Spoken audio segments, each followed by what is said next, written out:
ਹੁਣ मैं स्टेज से बुलावांगा जनाब डॉक्टर मोहम्मद रफीक साहब नूं। देसी खुराकां ते असली जवानी ते डॉक्टर रफीक साहब जमानी और मक्खन ते रोटी शक्कर दा पानी बीमार होने के बावजूद तशरीफ ले आए ने।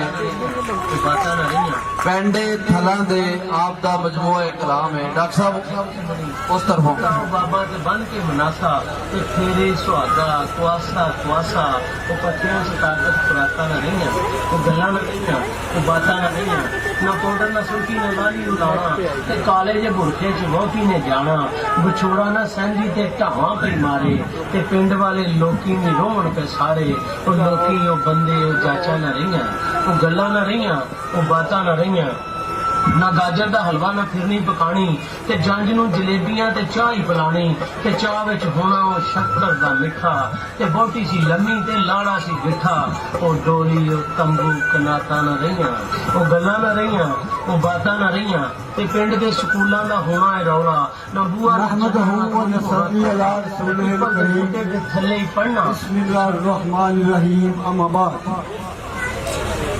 मैं आज के कश के हवाले नाल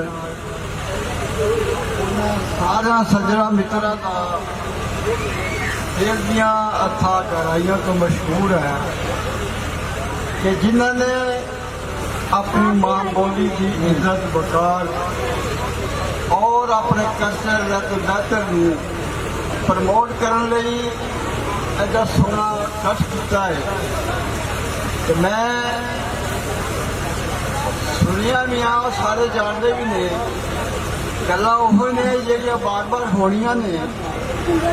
दुख इस गल का है कि असीं ये गल तो मानते हैं कि असीं पंजाबी हाँ अपनी मां धरती नाल प्यार करना चाहिए है लेकिन असीं अमली तौर पर उसकी नफी करते हैं और उदों बड़ा ही दुख लगता है जदों अपने असीं नई जनरेशन नूं अपने घर अपने स्कूलों कॉलेज पंजाबी बोलने की इजाजत ही नहीं देते।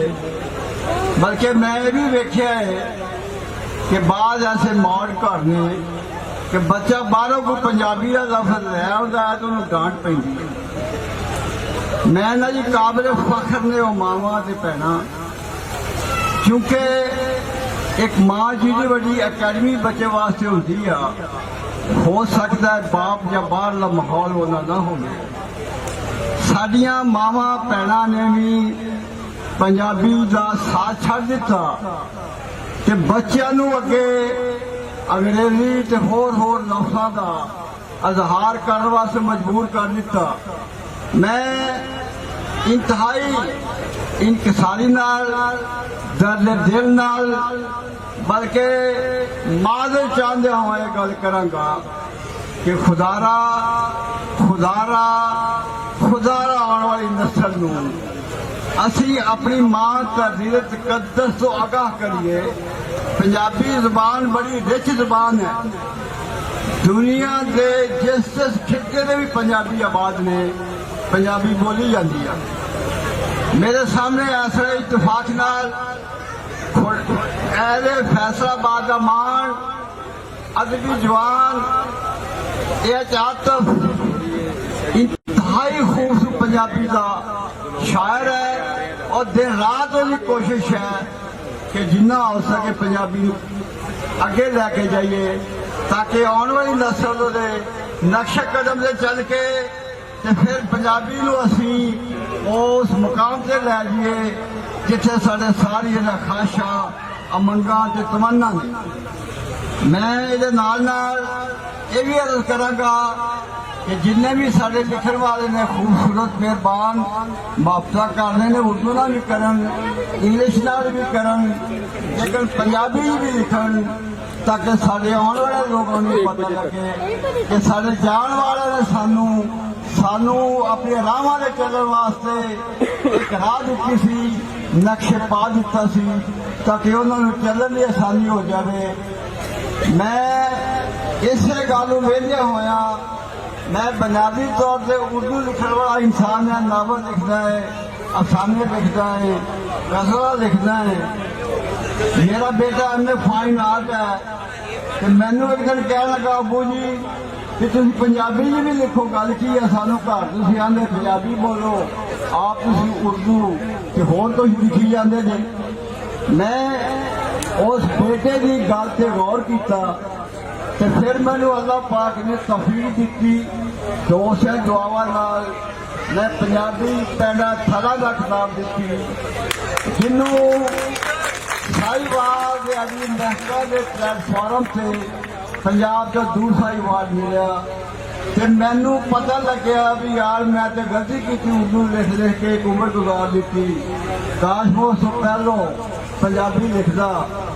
ते हो सकता है अफसर रंधावे जी नूं अल्लाह गरीब के रहमत करे, वो उत्थे बह के उन्हें तस्कीर होंदी कि जेड़े मैं लफज, जेड़े मैं अक्षर, जेड़े मैं पहलिया के राही पाया सा वो अपनी मंजिल तक पहुंच। मैं अपनी गल नूं खत्म कर दो पहलों पंजाबी की गजल सुना चाहना है कि मरनो पहलो मर जांदे ते चंगा सी, मरनो पहलो मर जांदे ते चंगा सी, दुनिया ते कुछ कर जांदे ते चंगा सी। मरनो पहलो मर जांदे ते चंगा सी, इस दुनिया ते कुछ कर जांदे ते चंगा सी। इस दुनिया दी हंझू भरियां अखां विच जेकर हासे भर जांदे ते चंगा सी। हाँ, इस दुनिया दी हंझू भरियां अखां विच जेकर हासे भर जांदे ते चंगा सी। घर नूं तुर पै चुप पटारी सप्पां दी, यादां दफ्तर तर जांदे ते चंगा सी। शुक्रिया जी।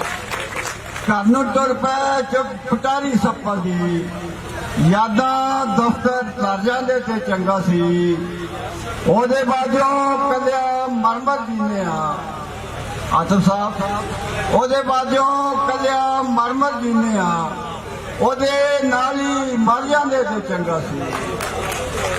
ओहदे बाजों कलिया मरमर जीने ओहदे नाल ही मर जांदे ते चंगा सी। एवें ओहदी तां कवेड़ा कर बैठे जेड़े सिर जे कर जांदे ते चंगा सी।